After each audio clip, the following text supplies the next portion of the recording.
나는 내 할아버지다. 90세 노인의 떨리는 목소리가 장례식장에 울려 퍼졌습니다. 말도 안 돼요. 우리 할아버지는 제가 태어나기 전에 돌아가셨어요. 아니다. 나는 살아있다. 그리고 오늘 반드시 진실을 말해야만 했다. 아버지가 세상을 떠나신 바로 그날 저는 평생 숨겨져 있던 우리 가족의 비밀을 알게 되었습니다. 도대체 무슨 일이 있었던 걸까요? 왜 할아버지는 60년 넘게 죽은 사람으로 살아야 했을까요? 지금부터 들려드릴 이야기는 한 편의 드라마보다 더 극적인 실제로 일어난 일입니다. 안녕하세요, 여러분. 오늘 제가 들려드릴 이야기는 제 인생에서 가장 충격적이었던 하루에 대한 것입니다. 제 이름은 박민수, 올해 56세입니다. 평범한 회사원으로 살아왔고 아내와 두 자녀를 둔 가장이죠. 제 인생은 그야말로 평범 그 자체였습니다. 적어도 그날 전까지는요. 2023년 11월 7일 화요일, 아버지가 돌아가신 날입니다. 아버지는 81세의 나이로 평화롭게 눈을 감으셨습니다. 오랜 투병 생활 끝에 맞이한 죽음이었기에 슬프면서도 한편으로는 이제 편히 쉬실 수 있겠구나 하는 안도감도 있었습니다. 장례식장은 서울 강남의 한 대형 병원 지하에 마련되었습니다. 상주로서 저는 새벽부터 분주하게 움직였죠. 조문객을 맞이하고 어머니를 돌보고 장례 절차를 챙기느라 정신이 하나도 없었습니다. 오전 10시쯤이었을 겁니다. 조문객들이 하나둘 오기 시작했어요. 아버지의 회사 동료분들, 동네 이웃분들, 친척들. 평생을 성실하게 사신 아버지답게 많은 분들이 찾아주셨습니다. 그런데 오전 11시 반쯤 조금 이상한 일이 벌어졌습니다. 장례식장 입구에 한 노인이 나타난 겁니다. 처음엔 그냥 조문객 중 한 분이라고 생각했어요. 하지만 그분의 모습이 심상치 않았습니다. 노인은 90세는 좋게 넘어 보였습니다. 허리가 굽어 지팡이에 의지해 걸었고 얼굴은 주름으로 가득했죠. 낡았지만 단정한 회색 양복을 입고 계셨어요. 하지만 제 시선을 사로잡은 건 그분의 눈빛이었습니다. 깊고 슬프고 그러면서도 무언가 단호한 결심이 서려 있는 눈빛.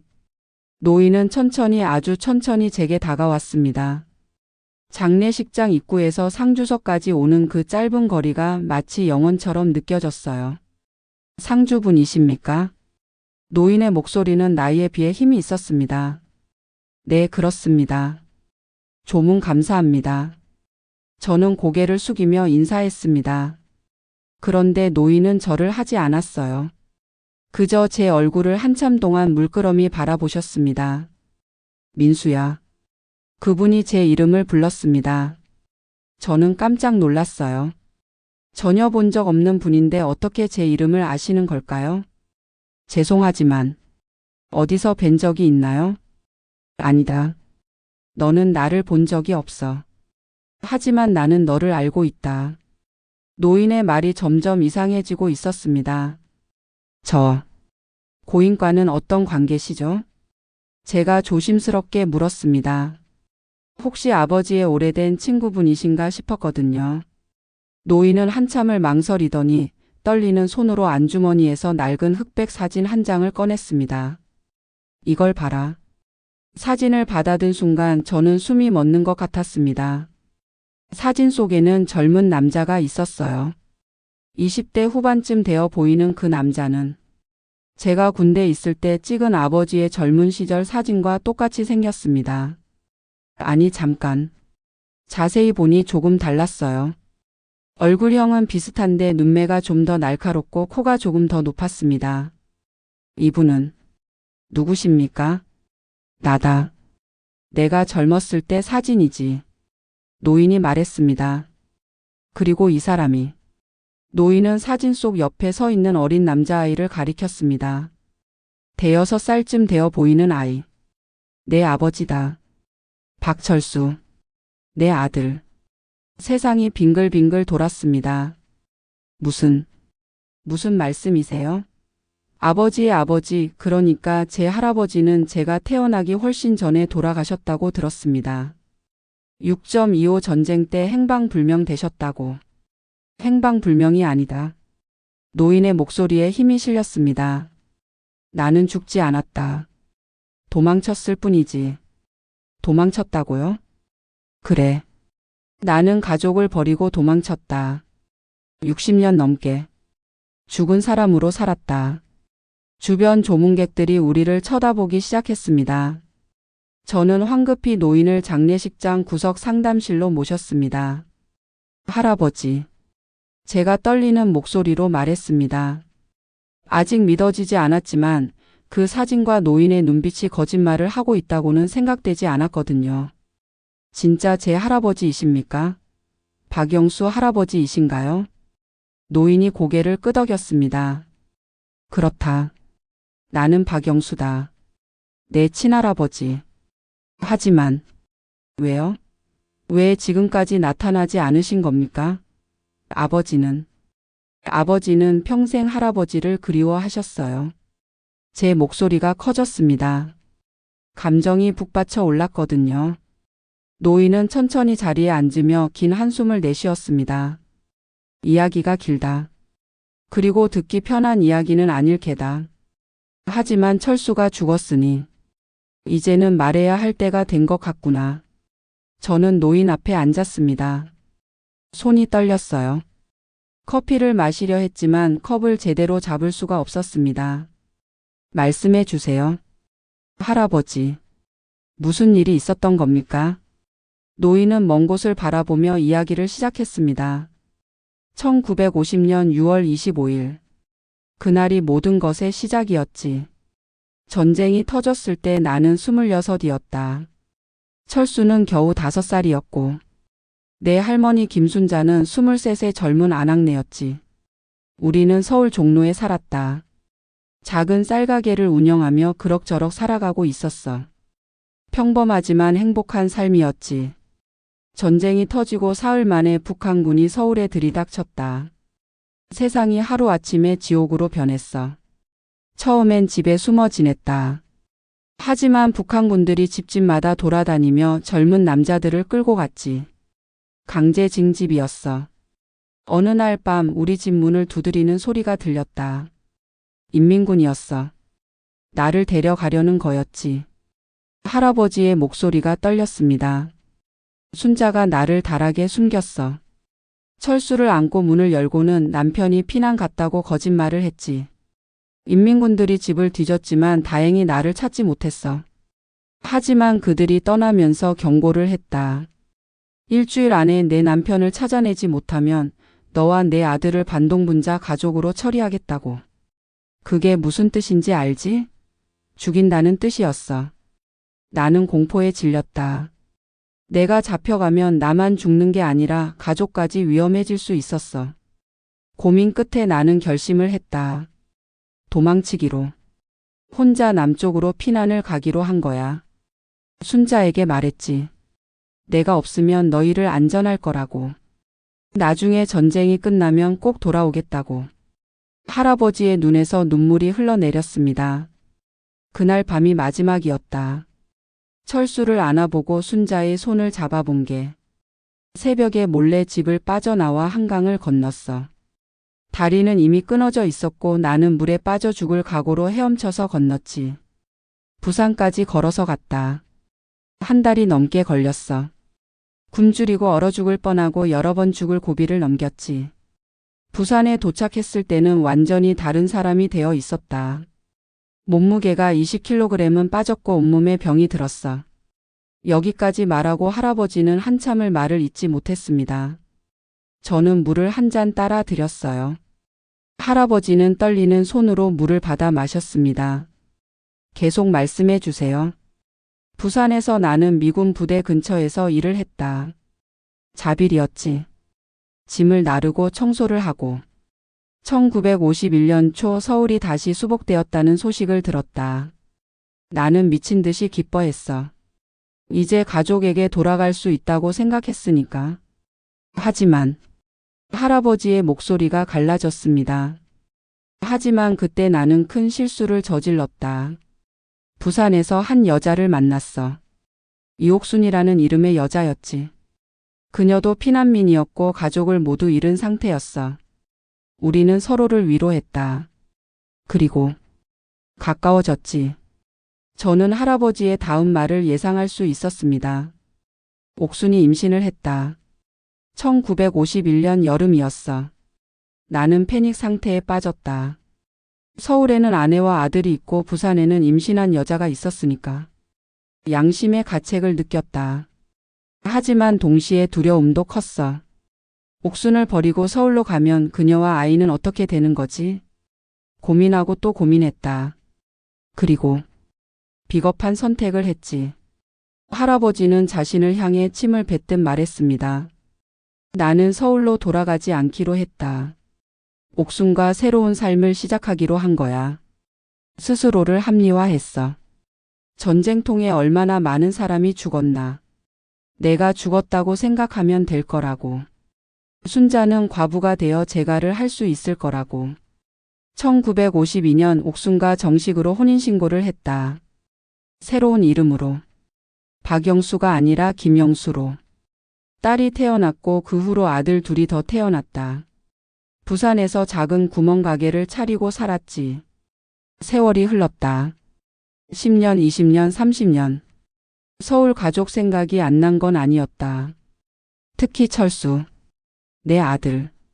그 애가 얼마나 컸을까, 무슨 일을 하고 있을까, 행복하게 살고 있을까. 하지만 너무 오래 시간이 지나 버렸어.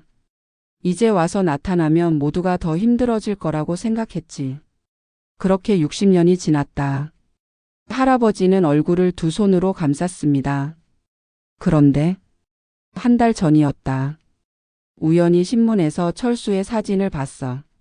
한 기업의 퇴직 기념 행사를 다룬 기사였는데 거기 내 아버지 사진이 있었던 거야. 박철수 서울 종로 출생 81세. 처음엔 동명이인인가 싶었다. 하지만 사진을 보는 순간 알았어. 내 아들이라는 걸. 젊었을 때 내 모습과 너무 닮았거든. 기사에는 퇴직 후 투병 중이라고 나와 있었다. 암이라고.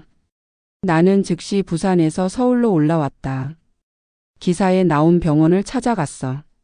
하지만 면회가 쉽지 않았지. 가족이 아니라고 거절당했거든. 며칠을 병원 주변을 배회했다. 용기가 나지 않았어. 60년 만에 무슨 얼굴로 나타난단 말인가. 그러다 일주일 전 병원 로비에서 너를 봤다. 할아버지가 저를 바라봤습니다. 내가 면회를 마치고 나오는 걸 봤어. 그리고 알았지.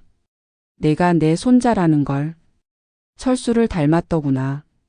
나도 조금 닮았고 너를 따라가려고 했다. 하지만 다리가 떨려서 움직일 수가 없었어. 그 후로 매일 병원에 갔다. 언젠가는 용기를 내서 말을 걸어야겠다고 생각했지. 그런데 오늘 아침 신문에서 부고를 봤다. 철수가 어제 새벽에 세상을 떠났다고. 모든 게 끝났다고 생각했다. 이제 영영 말할 기회가 사라졌다고. 하지만 장례식장 주소가 나와 있었어. 그리고 나는 결심했다. 적어도 조문은 해야겠다고. 아들의 마지막 가는 길을 지켜봐야겠다고. 그래서 왔다. 여기까지. 할아버지의 이야기가 끝났습니다. 방 안은 무거운 침묵으로 가득 찼습니다. 저는 할 말을 잃었어요. 화가 나야 하나, 슬퍼해야 하나, 동정해야 하나. 아무것도 느껴지지 않았습니다. 너무 충격적이어서 오히려 현실감이 없었어요. 한참 후에 제가 입을 열었습니다. 할머니는? 우리 할머니는 어떻게 되셨습니까? 순자는? 할아버지가 눈을 감았습니다. 나중에 알게 되었다. 1980년대에 우연히 종로 쪽에 갈 일이 있었는데 옛날 우리가 살던 동네를 한번 가보고 싶었어. 그곳은 완전히 변해 있었지. 하지만 동네 어기 슈퍼 주인 할머니가 예전부터 그곳에 사셨던 분이더라고. 슬쩍 물어봤지. 예전에 여기 박씨 성을 가진 쌀가게가 있었다고. 그 집 사람들이 어떻게 됐는지 아냐고. 그 할머니가 말해줬어. 박씨네 남편은 전쟁 때 행방불명됐고 아낙네는 혼자 아들을 키우며 온갖 고생을 다 했다고. 제가는 하지 않았다고 하더라. 언젠가 남편이 돌아올 거라고 믿으면서 1970년대 초에 병으로 돌아가셨다고 했다. 할아버지의 눈에서 눈물이 뚝뚝 떨어졌습니다. 순자는 끝까지 나를 기다렸던 거야. 나는 새 가정을 꾸리고 행복하게 살면서. 저도 눈물이 났습니다. 할머니 김순자. 저는 한 번도 본 적 없는 분이지만 제가 존재할 수 있게 해준 분입니다. 그분은 평생을 혼자서 아들을 키우며 남편을 기다렸던 거예요. 아버지는 할머니 이야기를 별로 안 하셨어요. 제가 말했습니다. 어릴 적에 몇 번 물어본 적이 있는데 너무 힘들어 하셔서 더는 묻지 못했죠. 다만 한 번은 이런 말씀을 하신 적이 있어요. 우리 어머니는 세상에서 가장 강한 분이셨다고. 할아버지 사진을 평생 간직하고 계셨다고도 하셨어요. 돌아가실 때까지. 할아버지는 몸을 떨며 울었습니다. 90세 노인의 통곡. 저도 같이 울었습니다. 얼마나 시간이 흘렀을까요? 저는 할아버지에게 물었습니다. 부산에 계신 가족들은 할아버지의 과거를 알고 있습니까? 할아버지는 고개를 저었습니다. 아니다. 옥순도 아이들도 아무도 모른다. 나는 줄곧 전쟁고아 출신이라고 말해왔어. 옥순은 10년 전에 세상을 떠났다. 아이들은 다 장성해서 각자 가정을 꾸렸지. 말해야 할까? 제가 물었습니다. 그건. 할아버지는 한참을 고민하더니 고개를 저었습니다. 모르겠다. 어쩌면 그들에겐 굳이 알릴 필요가 없을지도 모르지. 혼란만 가중시킬 수도 있고. 하지만 너에게는 말해야 했다. 철수의 아들인 내게는. 저는 복잡한 마음이었습니다. 할아버지, 저는 할아버지를 용서해야 할까요? 미워해야 할까요? 미워해라. 할아버지가 단호하게 말했습니다. 나는 용서받을 자격이 없다. 나는 비겁한 인간이었어. 가족을 버렸지.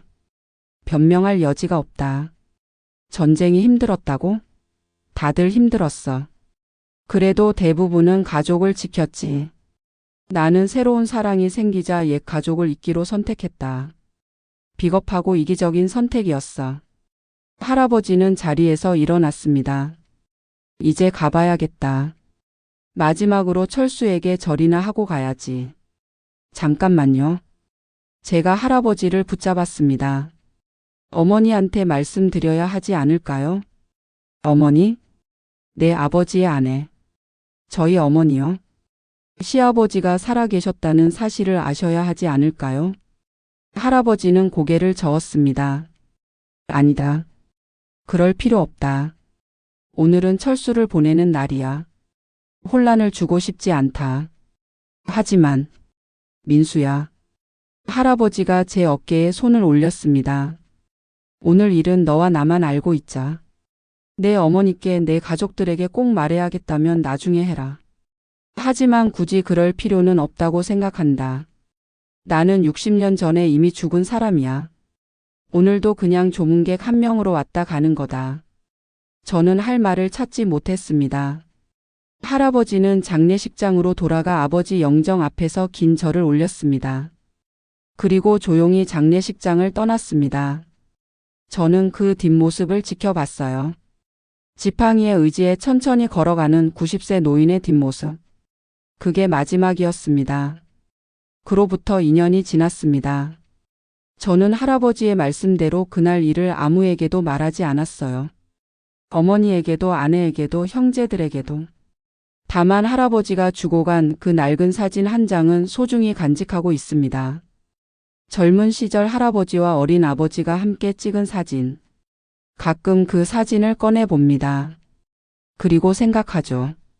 과연 할아버지는 나쁜 사람이었을까? 전쟁이라는 극한 상황에서 내린 선택을 비난할 수 있을까? 누구도 답을 줄 수 없는 질문입니다. 한 가지 확실한 건 그 선택으로 인해 많은 사람들이 고통받았다는 것입니다. 할머니 김순자는 평생을 혼자 살며 남편을 기다렸고 끝내 재회하지 못했습니다. 아버지 박철수는 아버지 없이 자라며 평생 그 빈자리를 안고 살았습니다. 그리고 할아버지 자신도 60년 넘게 죄책감과 함께 살았겠죠. 6개월 전 저는 용기를 내서 할아버지를 찾아가기로 결심했습니다. 장례식 때 할아버지가 주신 사진 뒷면에 희미하게 적힌 주소가 있었거든요.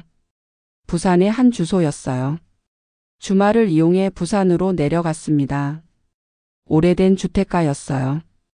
골목길을 따라 걸어가니 작은 슈퍼마켓이 보였습니다. 간판에는 김슈퍼라고 써 있었고요. 안으로 들어가 주인 할머니에게 조심스럽게 물었습니다. 실례지만 이 근처에 김영수라는 분 사시나요? 90세 넘으신 어르신인데. 할머니가 고개를 끄덕였습니다. 아, 김 노인장 말씀이시구나. 저기 골목 안쪽에 계시는데. 요즘 거동이 불편하셔서 잘 못 나오세요. 무슨 일로 찾으시는데요? 먼 친척인데 인사드리러 왔습니다. 거짓말이 아니었죠. 실제로 저는 할아버지의 친손자니까요. 할머니가 알려준 집은 낡은 2층 단독주택이었습니다. 문을 두드렸지만 반응이 없었어요. 혹시 안 계신가 싶어 돌아가려는데 안에서 기침 소리가 들렸습니다. 할아버지. 저예요, 박민수입니다. 한참 후에 문이 열렸습니다. 할아버지가 서 있었어요. 2년 전 장례식 때보다 더 야위고 늙으신 모습이었습니다. 민수. 야? 할아버지가 믿기지 않는다는 표정으로 저를 바라봤습니다. 네, 할아버지. 뵈러 왔습니다. 할아버지의 눈에 눈물이 고였습니다. 어떻게 날 찾았지? 사진 뒷면에 주소가 적혀 있었어요. 집 안으로 들어갔습니다. 작지만 깨끗하게 정돈된 집이었어요. 거실 벽에는 가족 사진들이 걸려 있었습니다.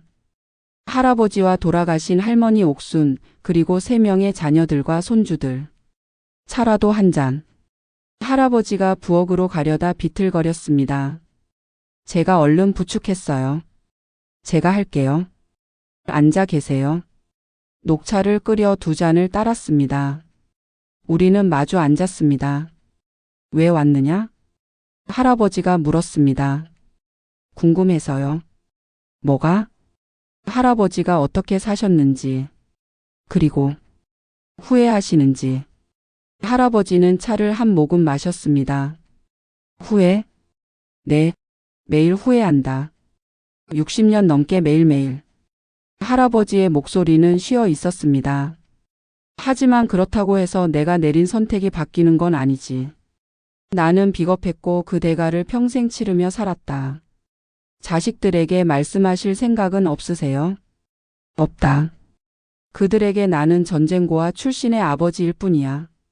그걸로 충분하다. 하지만 진실이 항상 필요한 건 아니다. 할아버지가 저를 바라봤습니다. 민수야, 내게 물어보마. 내가 만약 내 자식들에게 이 이야기를 한다면 그들은 할아버지에 대해 뭐라고 생각할까? 저는 잠시 생각했습니다. 아마도 복잡해할 것 같아요. 판단하기 어려워할 거예요. 그렇지. 선과 악으로 나눌 수 없는 일들이 세상에는 많다. 특히 전쟁 같은 극한 상황에서는. 할아버지는 창밖을 바라봤습니다. 나는 나쁜 사람이었나? 그렇다. 가족을 버렸으니까. 동시에 나는 또 다른 가족에게는 좋은 남편이고 아버지였나? 그렇기도 하다. 옥순과 아이들을 끝까지 책임졌으니까. 인간은 복잡한 존재야. 한 가지 잣대로 판단할 수 없지. 우리는 그날 오후 내내 이야기를 나눴습니다. 할아버지는 지난 60년간의 삶에 대해 들려주셨어요. 부산에서의 삶. 구멍가게를 운영하며 자식 셋을 키운 이야기. 가난했지만 행복했던 순간들. 하지만 늘 마음 한구석에 있던 죄책감. 특히 철수 생각이 많이 났다. 할아버지가 말씀하셨습니다. 내 첫째 아들. 그 애가 어떻게 자랐을까, 행복하게 살고 있을까. 궁금했지만 감히 찾아갈 수 없었어. 몇 번이나 서울에 올라갈까 생각했다. 하지만 용기가 없었어. 나타나면 뭐라고 말하지? 미안하다고? 그게 무슨 소용이 있나? 그렇게 세월이 흘렀고 어느 순간부터는 너무 늦었다는 생각이 들었지. 그러다 신문에서 철수를 봤을 때 가슴이 터질 것 같았다. 할아버지는 서랍에서 낡은 신문 스크랩을 꺼냈습니다. 아버지의 퇴직 기념 기사였어요. 이 사진을 얼마나 많이 들여다봤는지 모른다. 내 아들이 잘 자라서 훌륭한 사람이 되었다는 게 자랑스러웠어. 동시에 미안했지. 내가 없어도 이렇게 잘 컸다는 건 결국 내가 없어도 됐다는 뜻이잖아. 저는 할아버지에게 아버지에 대해 많은 이야기를 해드렸습니다. 아버지가 어떤 분이었는지, 얼마나 성실하게 사셨는지, 가족을 얼마나 사랑하셨는지, 그리고 한 가지 더 말씀드렸습니다. 아버지는 평생 할아버지를 원망하지 않으셨어요. 할아버지가 놀란 표정을 지었습니다. 원망하지 않았다고? 네, 오히려 이해하려고 하셨어요. 전쟁이 얼마나 끔찍했는지, 그 속에서 살아남는 게 얼마나 힘들었는지. 한 번은 제가 어렸을 때 물어본 적이 있어요. 아버지는 할아버지가 밉지 않으세요? 라고. 아버지가 뭐라고 하셨는지 아세요? 할아버지가 고개를 저었습니다. 미워하려고 해도 미워지지 않는다. 아버지도 어쩔 수 없었을 거야. 전쟁은 사람을 괴물로 만들기도 하지만 동시에 선택의 여지를 주지 않기도 하니까라고 하셨어요. 할아버지가 소리 없이 울었습니다. 철수야. 미안하다. 정말 미안하다. 저도 눈물이 났습니다. 해가 지고 있었습니다. 이제 가봐야겠습니다. 제가 일어서자 할아버지가 붙잡았습니다. 민수야, 다시 올 거냐? 그럼요. 할아버지 혼자 계시잖아요. 고맙다. 정말 고맙다. 한 가지만 약속해 주세요. 뭐냐? 건강 챙기세요. 제가 다음에 올 때까지 건강하게 계셔야 해요. 할아버지가 미소 지었습니다. 처음 보는 할아버지의 미소였어요. 그 후로 저는 한 달에 한 번씩 부산에 내려갔습니다. 할아버지와 차를 마시고 이야기를 나누고 가끔은 같이 근처 공원을 산책했어요. 할아버지는 조금씩 마음을 여셨습니다. 그리고 과거에 대해, 후회에 대해, 인생에 대해 많은 이야기를 들려주셨죠. 3개월 전 할아버지가 넘어져서 다리를 다치셨습니다. 혼자 사시기엔 위험하다고 판단한 저는 할아버지를 서울로 모셔오려 했어요. 하지만 할아버지가 완강히 거부하셨습니다. 이곳이 내 집이다. 여기서 죽고 싶다. 대신 제가 부산의 요양보호사를 고용해 드렸습니다. 하루에 몇 시간씩 와서 할아버지를 돌봐주는 분이죠. 그리고 지난주 할아버지가 입원하셨다는 연락을 받았습니다. 폐렴이었어요. 저는 즉시 부산으로 내려갔습니다. 병원 침대에 누워 계신 할아버지는 너무나 작아 보였습니다. 할아버지. 민수야. 왔구나. 할아버지의 목소리는 가느다랗게 떨렸습니다. 괜찮아지실 거예요. 금방 나으실 거예요. 할아버지가 고개를 저었습니다. 아니다. 나는 안다. 이제 시간이 얼마 안 남았어. 그런 말씀 하지 마세요. 민수야, 들어라. 할아버지가 제 손을 잡았습니다. 차갑고 떨리는 손이었어요. 너를 만난 건 내 인생에서 가장 큰 축복이었다. 할아버지. 60년 넘게 나는 벌을 받으며 살았다고 생각했어. 당연한 일이라고 생각했지. 하지만 내가 나를 찾아와 준 그날, 나는 처음으로 용서받은 기분을 느꼈다. 내가 날 할아버지라고 부를 자격이 없는데도 넌 날 할아버지라고 불러줬어. 고맙다. 정말 고맙다. 할아버지의 눈에서 눈물이 흘렀습니다. 철수에게 전해다오. 아빠가 미안했다고. 사랑했다고. 할아버지. 그리고 순자에게도 미안했다고. 끝까지 기다려줘서 고맙다고. 네, 전해드릴게요. 저는 할아버지의 손을 꽉 잡았습니다. 할아버지, 용서해요. 제가 아버지를 대신해서 말씀드려요. 할아버지를 용서해요. 할아버지가 미소 지었습니다. 고맙다. 정말 고맙다. 그날 밤 할아버지는 조용히 눈을 감으셨습니다. 장례식은 조촐하게 치러졌습니다. 부산에 계신 할아버지의 세 자녀분들이 오셨어요. 그분들은 저를 낯설어 했습니다. 아버지의 친구라고 소개했죠. 진실을 말할까 고민했지만 하지 않기로 했습니다. 할아버지의 뜻을 존중하기로 한 거예요. 다만 장례식이 끝나고 할아버지의 큰아들 되시는 분께 봉투 하나를 전달했습니다. 할아버님께서 저에게 맡기신 겁니다. 봉투 안에는 할아버지가 쓰신 편지가 들어 있었어요. 할아버지는 생전에 자녀들을 위한 편지를 써두셨던 겁니다. 당신의 진짜 과거에 대해, 서울에 있던 첫 번째 가족에 대해, 그리고 당신이 평생 안고 살았던 죄책감과 후회에 대해. 하지만 동시에 부산에서의 삶도 진심이었다고, 두 번째 가족도 진심으로 사랑했다고 적으셨어요. 언젠가 내 형제들이 읽게 해주게. 할아버지가 편지를 제게 맡기며 하신 말씀이었습니다. 내가 죽고 난 후에, 그들이 준비되었을 때. 오늘은 할아버지 49제입니다. 저는 혼자 부산에 내려와 할아버지 산소를 찾았습니다. 산소는 바다가 보이는 언덕에 있었어요. 할아버지가 생전에 좋아하시던 곳이라고 하더군요. 묘비에는 이렇게 적혀 있었습니다. 김영수의 묘. 하지만 저는 알고 있죠. 이곳에는 김영수이자 박영수인 한 남자가 잠들어 있다는 것을. 두 가족의 아버지, 두 여자의 남편, 그리고 제 할아버지. 저는 묘 앞에 꽃을 놓고 절을 올렸습니다. 할아버지 잘 계시죠? 바람이 불어왔습니다. 할아버지, 저는 아직도 잘 모르겠어요. 할아버지의 선택이 옳았는지 그른지. 어떤 날은 화가 나요. 어떻게 가족을 버릴 수 있었을까 하고. 또 어떤 날은 이해가 돼요. 전쟁이라는 극한 상황에서 살아남기 위한 선택이었다고. 하지만 한 가지는 확실해요. 저는 가방에서 두 장의 사진을 꺼냈습니다. 하나는 할아버지가 제게 주셨던 젊은 시절 할아버지와 아버지가 함께 찍은 사진.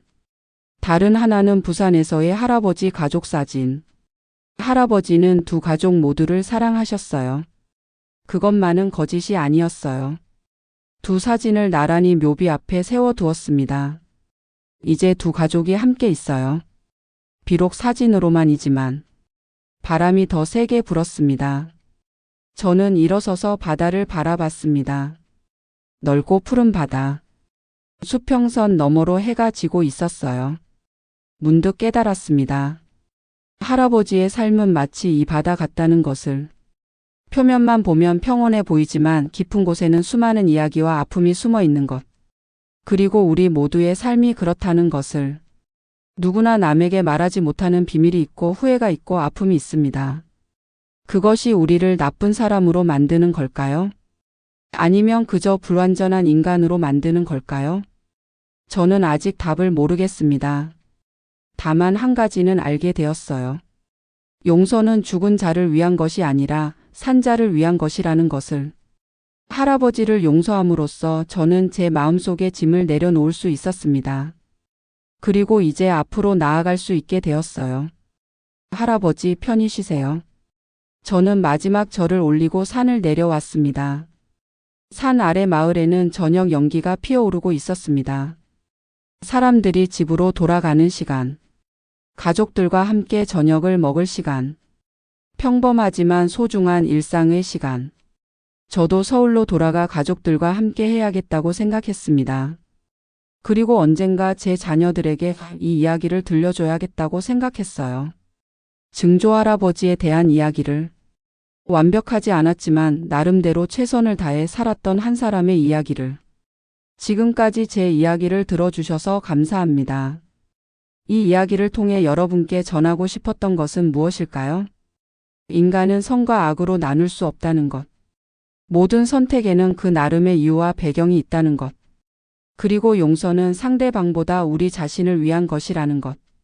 할아버지 박영수 아니 김영수는 완벽한 사람이 아니었습니다. 비겁한 선택을 했고 그로 인해 많은 사람들이 아팠습니다. 하지만 동시에 그는 또 다른 가족에게는 훌륭한 가장이었고 평생 후회하며 살았습니다. 그를 어떻게 평가해야 할까요? 그것은 여러분 각자가 판단하실 몫입니다. 다만 저는 이렇게 생각합니다. 우리 모두는 불완전한 인간입니다. 살아가면서 실수도 하고 잘못된 선택도 합니다. 중요한 건 그 후에 어떻게 사느냐가 아닐까요? 할아버지는 평생 후회하며 사셨지만 동시에 주어진 삶에 최선을 다하셨습니다. 그리고 생의 마지막에는 용기를 내어 진실을 마주하셨죠. 그것만으로도 충분하지 않을까요?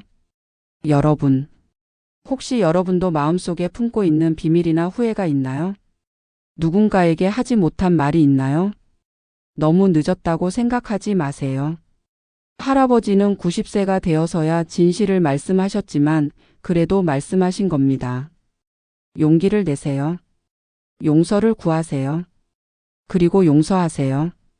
그것이 우리가 평화롭게 살 수 있는 유일한 방법입니다. 오늘 집에 돌아가시면 가족들을 꼭 안아주세요. 사랑한다고 말해주세요. 우리에게 남은 시간이 얼마나 되는지 아무도 모르니까요. 긴 이야기 들어주셔서 감사합니다. 여러분 모두 행복하시길 바랍니다. 이 이야기는 실화를 바탕으로 재구성한 것입니다. 전쟁은 수많은 가족을 갈라놓았고 그로 인한 아픔은 아직도 계속되고 있습니다.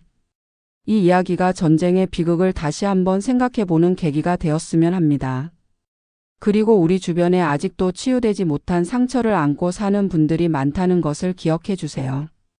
조금 더 따뜻한 시선으로 조금 더 관대한 마음으로 서로를 대할 수 있다면 좋겠습니다. 다음에도 좋은 이야기로 찾아뵙겠습니다. 감사합니다.